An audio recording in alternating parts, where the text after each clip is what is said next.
Oh,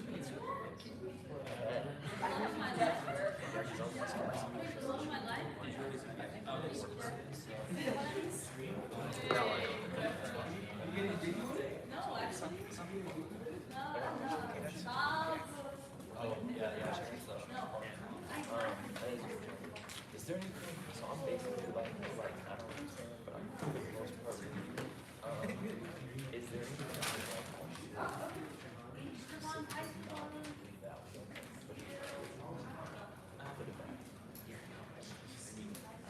big idea. We draw attention to specific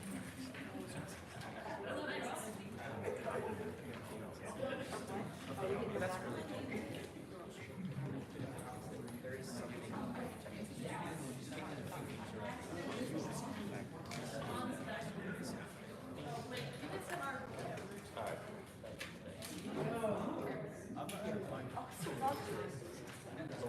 little, but I was just making sure that there was like, I was telling Asher like I'm sure reading this. If there's anything I need to say, so I'm missing the words. Oh, I just read. Don't worry. Is this like ask questions? Yes, so we're trying to, so the idea is that we're gonna kind of like teach them how to do ethics today. So we'll do everything. And then we'll bring some students of 5 or 6 students and we'll have 5 so, All your questions to me. That's pretty cool. Just because the only answer if you're That was my for a response, don't do that.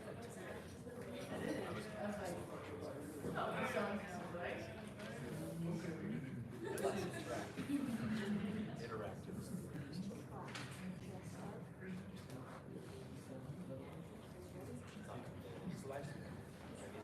okay.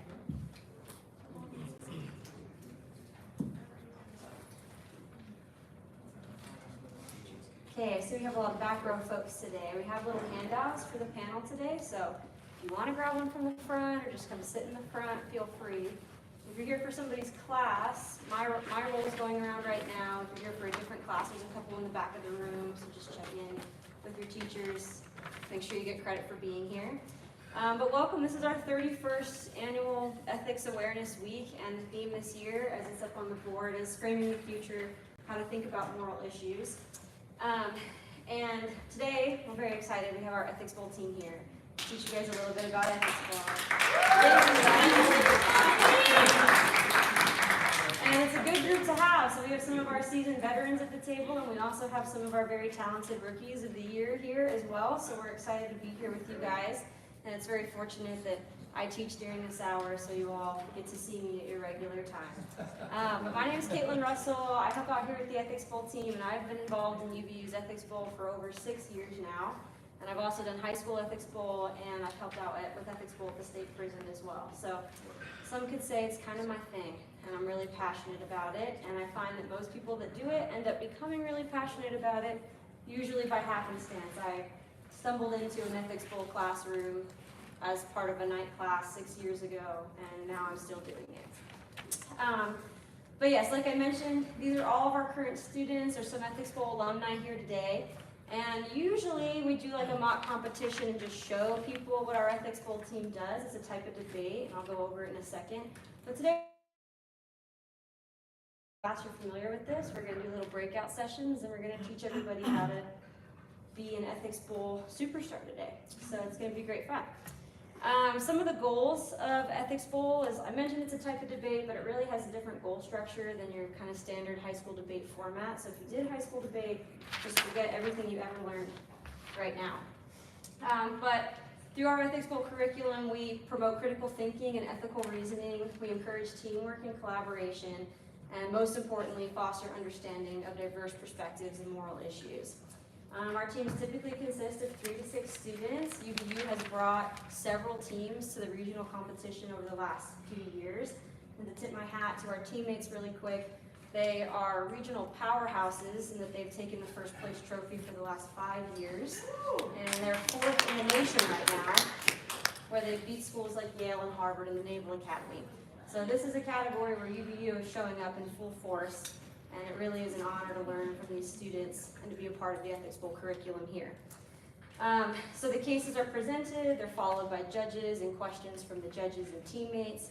And then the judging criteria includes clarity, depth of analysis, and most importantly, the ability to engage with opposing viewpoints, which is really the crucial part of Ethics Bowl and how it varies from debate, or oftentimes in a debate type setting, you just argue whatever the opposite is. In Ethics Bowl, what you're judged on is, did you clearly and critically engage with opposing viewpoints and not just disregard them out the door.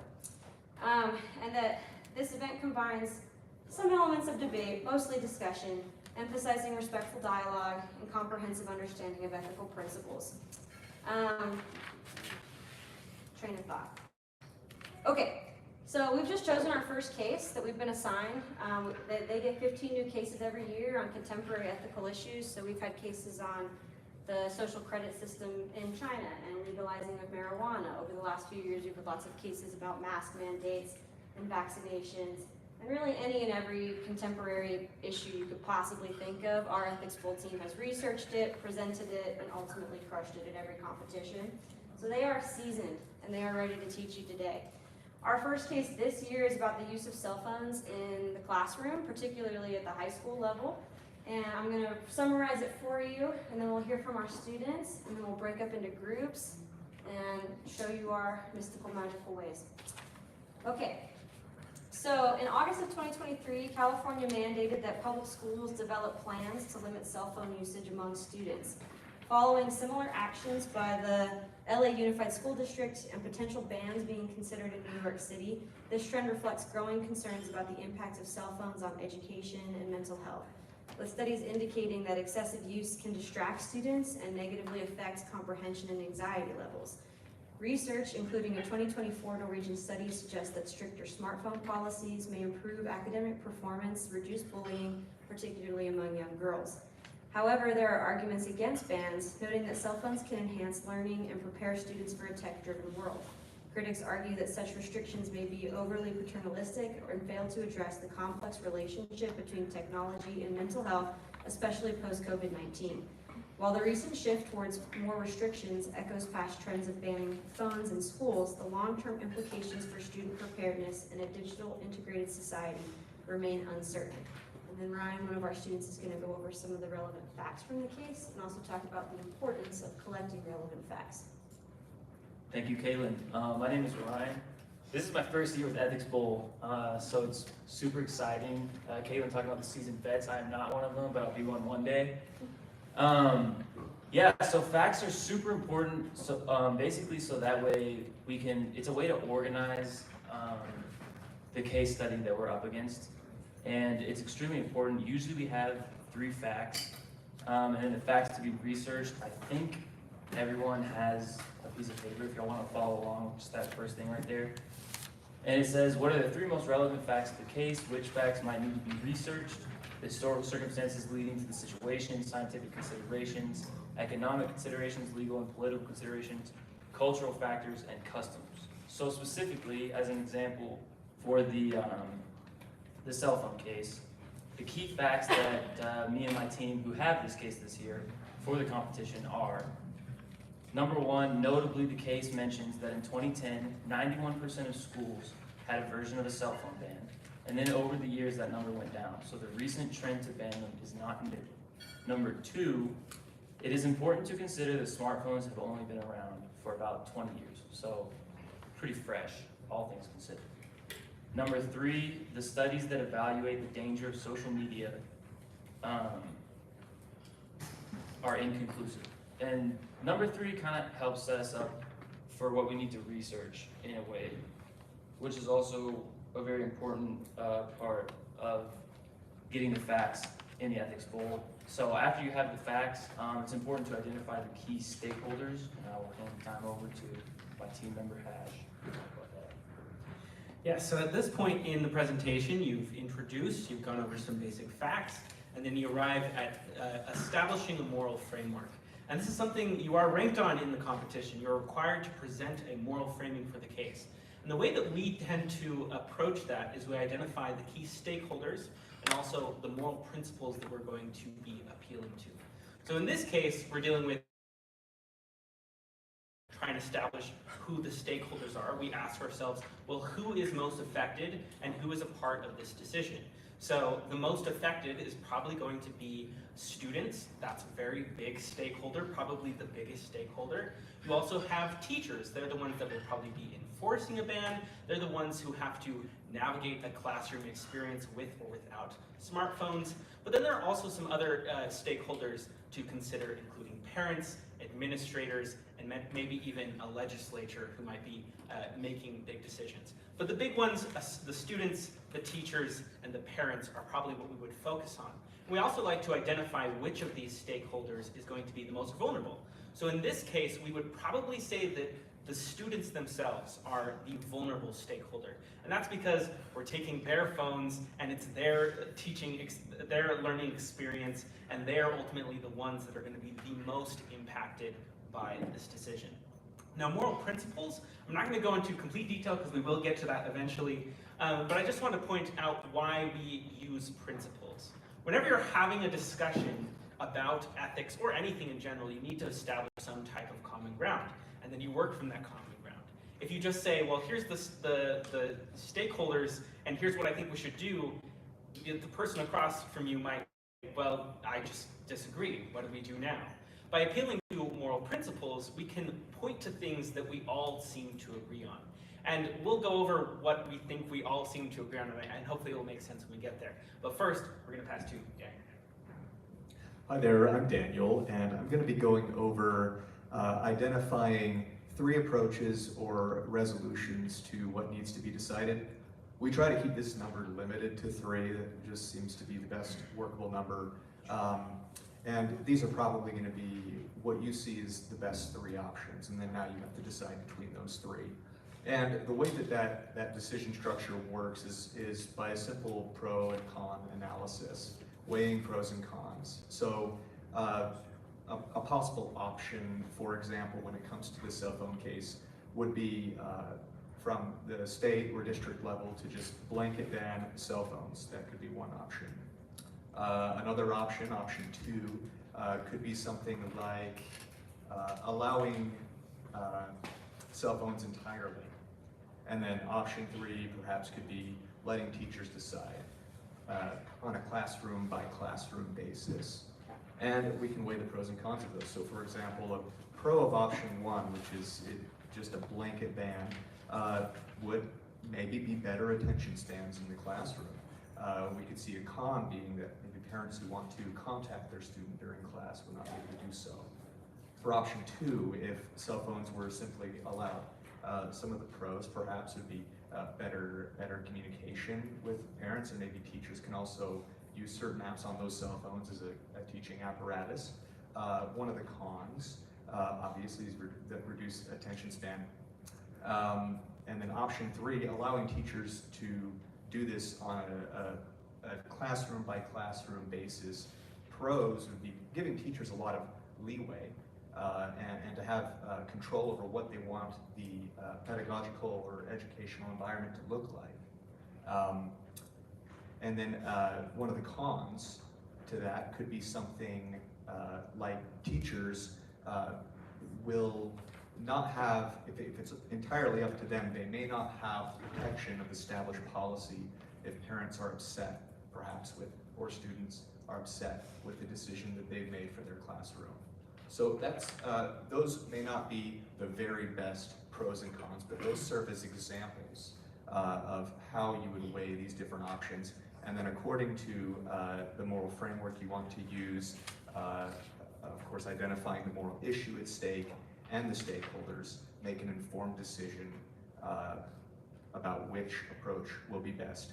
And I will now pass the microphone to go over argument.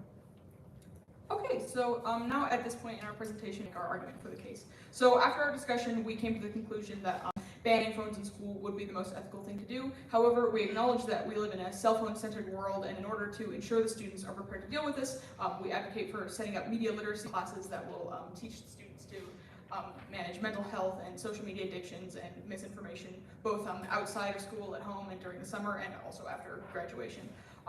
So this wasn't our only possible solution, of course, we discussed many others, but we decided on this one by running our purges through the following moral criteria to see which one is the most morally praiseworthy response.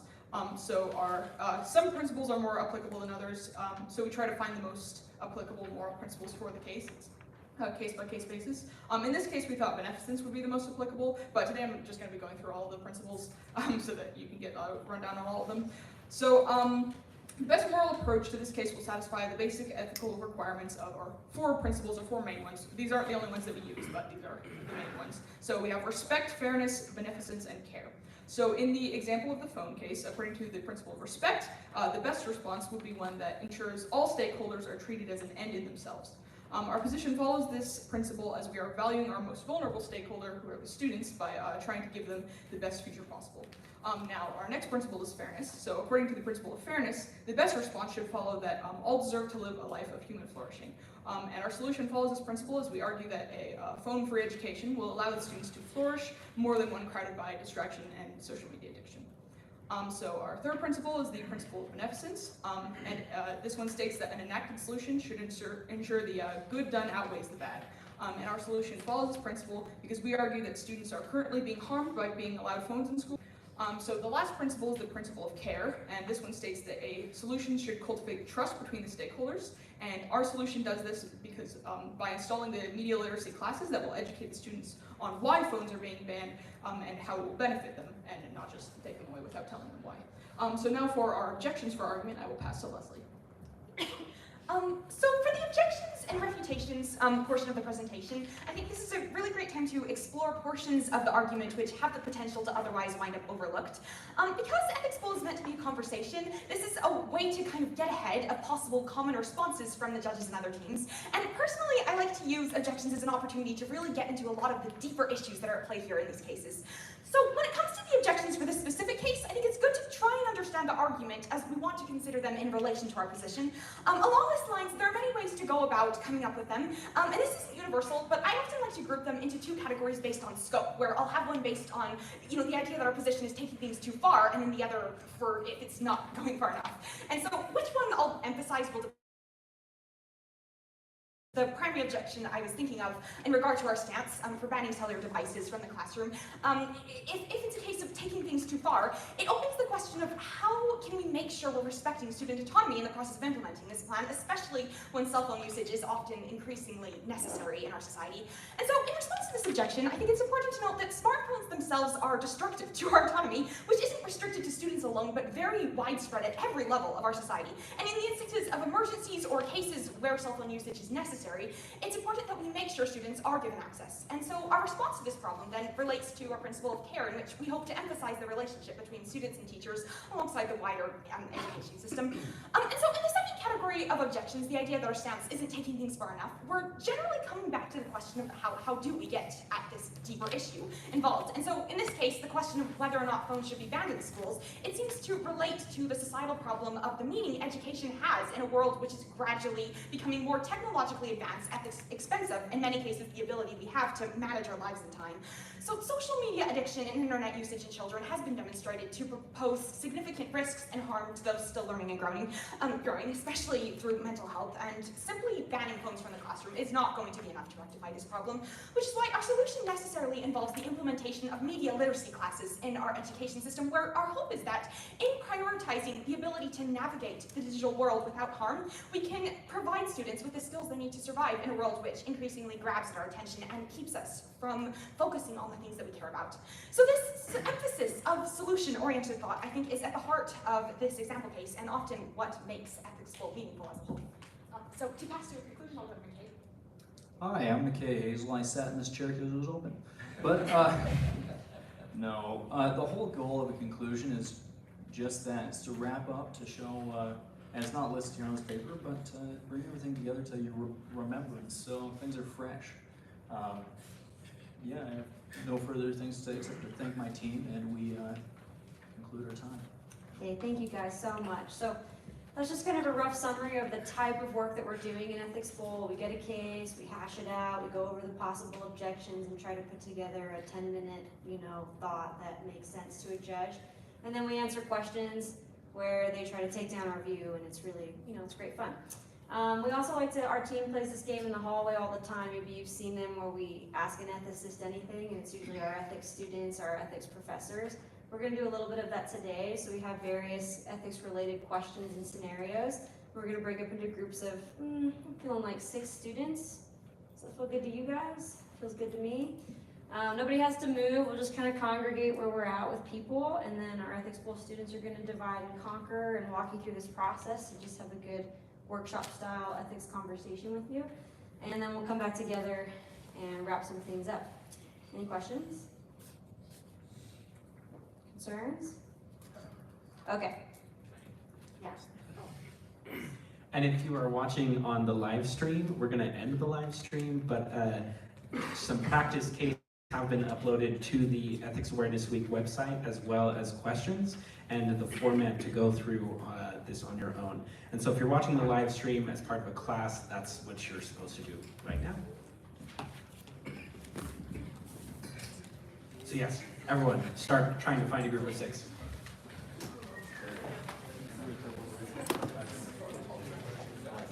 How did you guys do it?